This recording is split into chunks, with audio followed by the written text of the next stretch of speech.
Bienvenidos y bienvenidas a un nuevo episodio de nuestro podcast del ciclo de cuidados auxiliares de enfermería del IES José Hierro. Preguntar para cuidar. Hoy tenemos un episodio muy especial porque vamos a entrevistar a Lara, fisioterapeuta y alumna en prácticas del Máster de Educación, que nos ha acompañado durante estos meses en clase y además tiene una amplia experiencia trabajando en residencia geriátrica. Lara, muchas gracias por compartir con nosotros. ¿Te gustaría presentarte brevemente? Vale, pues bueno, yo soy Lara, soy fisioterapeuta y como has dicho, actualmente estoy haciendo el Máster de Educación y nada, la vida me trajo hasta aquí y ahora hablamos. En esta entrevista queremos conocer mejor tu camino profesional, los retos de trabajar con personas mayores y qué podemos aprender de tu experiencia como futuros TKE. Empezamos con el primer bloque. Bueno, después de haber estudiado la carrera de fisioterapia, ¿cómo decidiste tomar el camino de la fisioterapia geriátrica? Bueno, en fisioterapia no hay especialidades, pero sí que hay muchos campos donde te puedes guiar.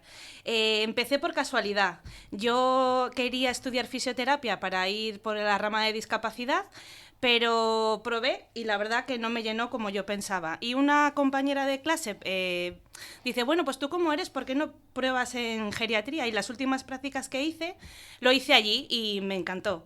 Y allí me quedé 16 años más, allí mismo, donde el último sitio que hice prácticas.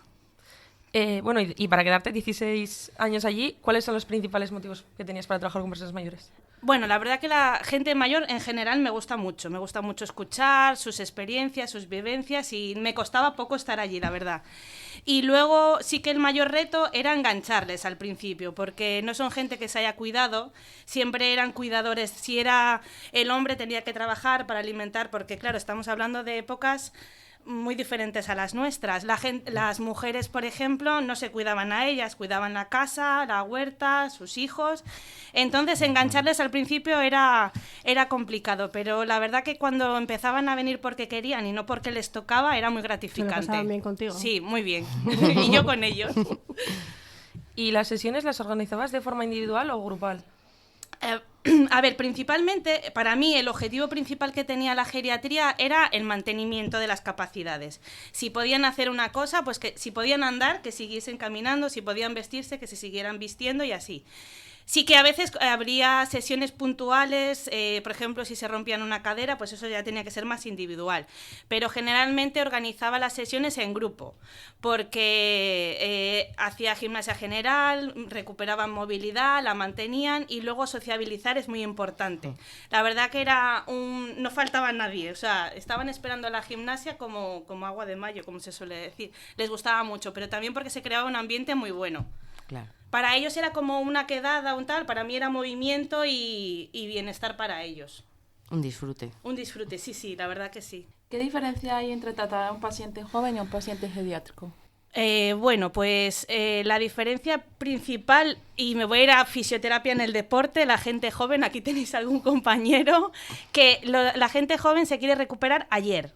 Viene hoy y ayer quiere estar recuperada, por lo general no quieren hacer reposo, a mí me gustaba menos. Y la gente mayor, pues es un pasito cada día, es más, pues como os he dicho, mantenimiento, que se mantengan, que estén bien.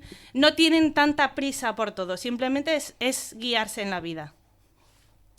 ¿Qué papel juega en tu trabajo la empatía? Bueno, pues la empatía en mi trabajo yo creo que en todos, cuando trabajas cara al público o con pacientes, es primordial, es esencial. Por ejemplo, en fisio no siempre es que hagan un movimiento, a veces saber cómo están, cómo se encuentran, es un rato distendido donde puedes hablar, a la vez nos podemos mover, es esencial, pero ya te digo que no solo en fisioterapia, sino para vosotras como TKEs es muy, muy importante ser empático. ¿Y qué te aporta este trabajo de geriatría? De geriatría, pues sobre todo es en general humanidad. Humanidad porque todos vamos a llegar a que nos cuiden de alguna manera, más o menos. Y si no, malo. Vamos a necesitar que seamos cuidados. Entonces, un pequeño paso, una sonrisa, como digo, una charla es básico. Y yo sobre todo trataba como me gustaría que me tratasen a mí, que es otro consejo que os tengo que dar. Siempre, siempre por delante, ya sea en un odontólogo, en un dentista, en el hospital, en una residencia, siempre tratar como os gustaría que os tratasen. Cuando llegamos a una habitación, abrimos la ventana, damos los buenos días, ¿qué tal has dormido? Es básico, pero básico en la te vida. lo agradece que no veas. Sí, Así es. sí, sí. ¿Recuerdas algún paciente que te haya marcado? Bueno, recuerdo muchísimos, pero cuando yo empecé era mucho más joven que ahora, tenía 24 años y había un señor que se rompió el hombro, aparte tenía deterioro cognitivo. Y yo le fui a buscar a la sala de la tele donde estaba siempre y le digo, vamos, que tenemos que hacer gimnasia para ese hombro y tal, para moverle. Y decía, bueno, tú ni eres médico ni eres nada, porque encima pues era muy joven, era mujer, entonces tuve que armarme de auxiliares que me ayudasen a engancharle, el enfermero que era chico y también como que imponía más, y al final empezó a venir. Como os dije que el engancharle será difícil, después pasó a venir cada 5 minutos al gimnasio a preguntarme, ¿tengo que venir ya? Y me acuerdo mucho de él. También me enseñó a jugar al mus, así, mientras movíamos el brazo. Oyes bien. Yo no aprendí en la carrera a jugar al mus, pero aprendí en la residencia. Y luego tengo muchísimos. Por ejemplo, algún caso de algún enfermo de Alzheimer que encima viví más o menos toda su evolución, porque evidentemente la cosa que tiene geriatría es que van perdiendo, sí o sí. No queda otra. Como los niños ganan, los adultos pues van perdiendo, ¿no? Entonces, él venía a hacer bicicleta porque le gustaba mucho leer el periódico, entonces después de comer yo me le traía al gimnasio y le llevaba el periódico y hacía bicicleta.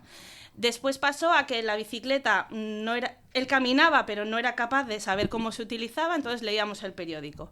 Era madrileño, le gustaba el chotis, yo se lo ponía y demás, y me parecía muy especial porque yo venía a verle la familia y yo podía estar haciendo el descanso y él pasaba por detrás y me escuchaba y se paraba conmigo. Y se quedaba conmigo y a la familia la dejaba de lado. Y era muy especial para mí ese señor, sí. Y muchos otros, ¿eh? Es que el tiempo que pasas con ellos al Sí. final... Sí. Casi que me aportaban más ellos a mí que yo a ellos, yo creo. No, también la Era una aportabas. familia. La cosa de no es una pregunta igual, pero se os puede llegar el caso. Otra diferencia que hay entre trabajar en una clínica o en un hospital es que en la residencia al final eres parte de su vida. Eres su día a día.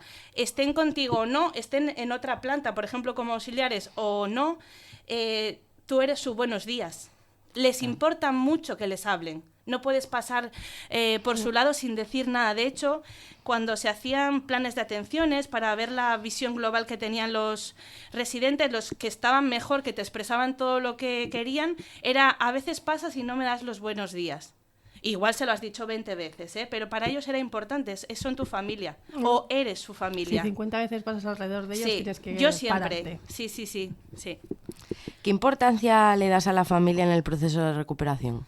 Bueno, la familia es esencial porque ellos son los que mejor le conocen en principio, entonces te ayudan a engancharles. Y después también yo me daba con muchos casos, por ejemplo en una fractura de cadera, que cuanto más hiciesen mejor, te decían, ¿y por la tarde cómo puedo hacer con él para ayudarle a mejorar? Y te ayudaban un montón.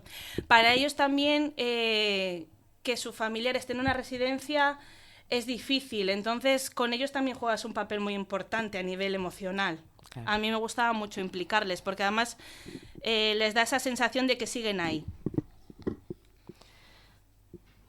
¿Cómo es la colaboración con los demás profesionales de la residencia? Pues es esencial también, porque como os he dicho en clase, todos somos unas piezas fundamentales en el puzzle, en la cadena, en una escalera, y vosotros es que sois su día a día, sois 24 horas con ellos, sois por la mañana, por la tarde, por la noche, entonces mantener una buena comunicación con todos los profesionales es esencial para el cuidado integral del paciente, del geriátrico o cualquiera. ¿Podrías darnos algún consejo a los futuros? Vamos, te caes. Bueno, pues que sobre todo que nunca subestiméis el valor que tenéis para las personas a las que atendéis, ya sea, como he dicho, geriátrico o en un hospital o en un dentista. Sois fundamentales. Y con los compañeros lo mismo. Sois una pieza más, nunca subestiméis eso y nada, y como fisio que os cuidéis la espalda. Puedes empezar si quieres. Sí, porque ya estamos. Porque son muchas cargas y Y bueno, hay que cuidarse porque si estás bien, cuidarás mejor. Eso es. Pues muchas gracias, Lara, por compartir con nosotros tu experiencia, tus aprendizajes y también la parte más humana de tu trabajo en geriatría. Como futuros TKs nos quedamos con la idea de que el trabajo con personas mayores requiere paciencia, empatía, buena comunicación y un gran trabajo en equipo. Gracias también a todas las personas que escuchan. Esperamos que estas entrevistas os ayuden a entender mejor el papel de la fisioterapia en las residencias y el valor que tiene cuidar a nuestros mayores. Nos despedimos hasta el próximo episodio de nuestro podcast. Hasta pronto. Adiós, Vuelve, Lara. Adiós. Gracias.